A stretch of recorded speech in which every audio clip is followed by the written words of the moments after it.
السلام علیکم ورحمۃ اللہ وبرکاتہ۔ جی آج کا لیسن سٹارٹ کرتے ہیں۔ آج ہم نے آیت نمبر 264 سورۃ بقرہ کی آیت نمبر 264 سے سٹارٹ کرنا ہے۔ اعوذ باللہ من الشیطان الرجیم، بسم اللہ الرحمن الرحیم۔ رب اشرح لی صدری ویسر لی امری واحلل عقدۃ من لسانی یفقہوا قولی۔ جی ٹرانسلیشن لکھیں آپ لوگ۔ یا ایہا الذین آمنو، اے ایمان والو، یا اس کو ہم یہ بھی کہہ سکتے ہیں اے وہ لوگوں جو ایمان لائے۔ یا ایہا الذین آمنو، اے وہ لوگوں جو ایمان لائے، لا نہیں،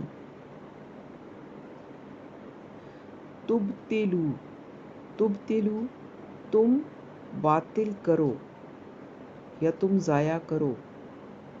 تا جو ہے وہ تم کے لیے ہے، جو مضارع کی علامت ہے۔ تبتلو تم ضائع کرو یا تم باطل کرو۔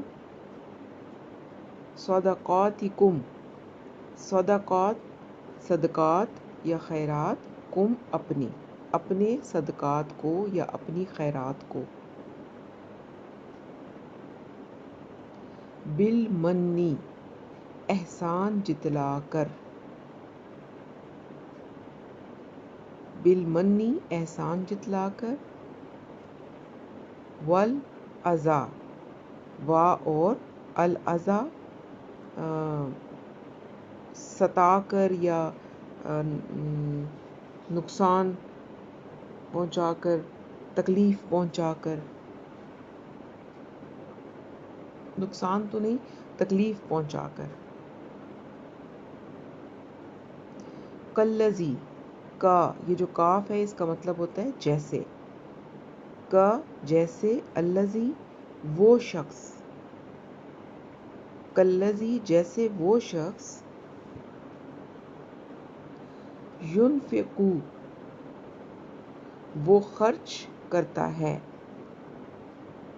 یا کا مطلب ہے وہ، ینفقو وہ خرچ کرتا ہے، مالہ مال ہو اپنا، مالہ اپنا مال،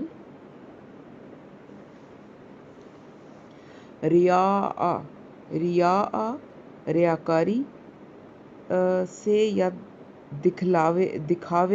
دکھاوا کر کے، الناسی لوگوں کو،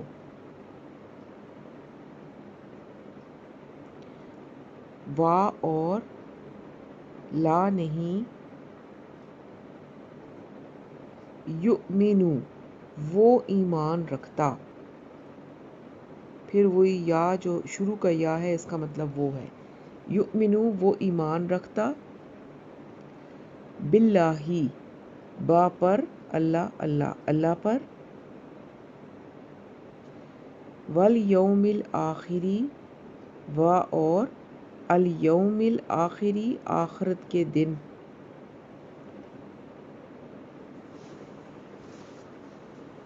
فمثلہ اس کے 3 پارٹس کریں گے۔ تو، مثل مثال، ہو اس کی، فمثلہ تو اس کی مثال، کمثلی کا یہ پھر وہی کا ہے جو کالذی کے ساتھ ہم نے پڑھا تھا، کا مطلب جیسے، مثلی مثال، کمثلی جیسے مثال، صفوان چکنے پتھر کی، چکنے پتھر کی، علیہ علی پر، ہی اس پر،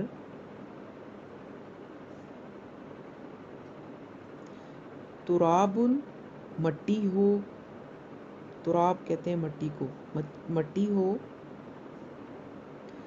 فاصابہ پھر اس کے 3 پارٹس کریں، پھر، اصابہ پڑے یا برسے، ہو اس پر یعنی اس پتھر پر، پھر برسے اس پر وابل تیز بارش. فَتَرَكَهُ 3 پارٹس کریں. تو ترکا چھوڑ دے، ترک کرنا جیسے ہوتا ہے چھوڑ دے، ہو اسے.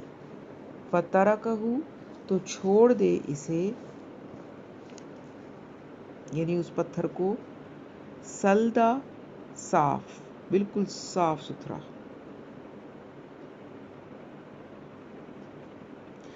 لا نہیں،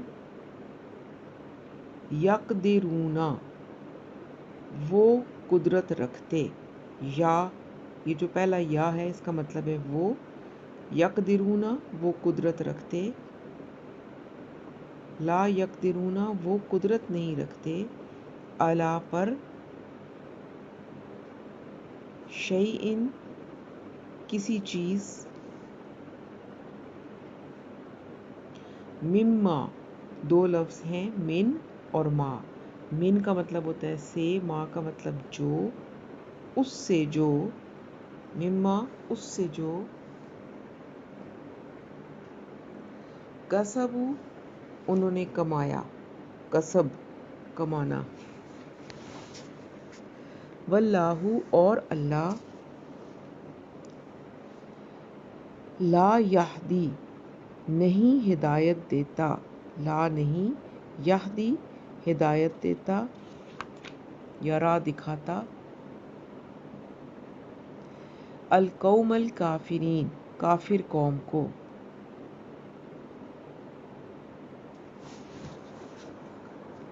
و اور، مثل مثال، الذین وہ لوگ جو، اور مثال وہ لوگ جو، ينفقون وہ خرچ کرتے ہیں،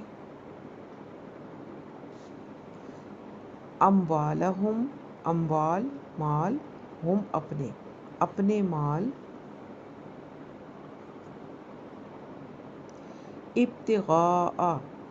ابتغاء حاصل کرنے کے لیے. اور اس کو ہم نے، میں پھر ایک دفعہ ریپیٹ کر دوں کہ یہ وہ والی الف کہ جو بالکل سائلنٹ ہوتی ہے، جس کے اوپر کوئی حرکت نہیں ہوتی، اس کو اگر ہم نے لفظ کو پڑھنے کے لیے حرکت دینی ہو تو اس پہ پھر کیا حرکت دیں گے؟ ہم اس لفظ میں 3rd لیٹر پر دیکھیں گے کہ کیا حرکت ہے. تو اب جیسے یہاں پر 3rd لیٹر تا ہے اور تا کے نیچے زیر ہے، تو اگر زیر ہوگی یا زبر ہوگی تو الف کو زیر دیں گے، اور اگر 3rd لیٹر کے اوپر پیش ہوگی تو اس الف کو پیش دیں گے.